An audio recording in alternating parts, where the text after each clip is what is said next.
حدیث پاک میں عورت کو ناقصات العقل کہا گیا ہے کہ عورتیں عقل کی ناقص ہوتی ہیں۔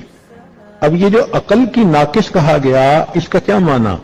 اس کا معنی یہ نہیں ہوتا کہ یہ بے وقوف ہوتی ہیں، عقلی اعتبار سے ان میں سمجھ نہیں ہوتی، نہ نہ نہ، عورتیں اتنی عقل مند اور سمجھدار ہوتی ہیں کہ اچھے بھلے بندے کی سٹی کو گم کر دیتی ہیں، ٹکنی کا ناچ نچا دیتی ہیں بندے کو۔ عام طور پر ہم نے دیکھا کہ بچیوں کے رزلٹ میں ان کے نمبر زیادہ ہوتے ہیں بنسبت بچوں کے، تو پھر ان کو کیوں ناقصات العقل کہا گیا؟ تو اس راز کو سمجھنے کی ضرورت ہے۔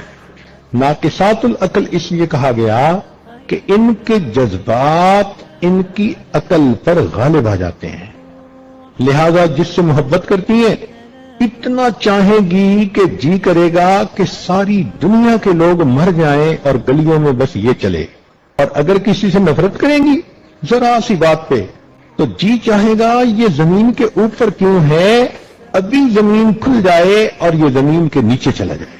اس قدر ان کے اندر شدت ہوتی ہے، اور یہ شدت ان کے عقل کو ناقص کر دیتی ہے، یہ فیصلے اچھے نہیں کرتی پھر۔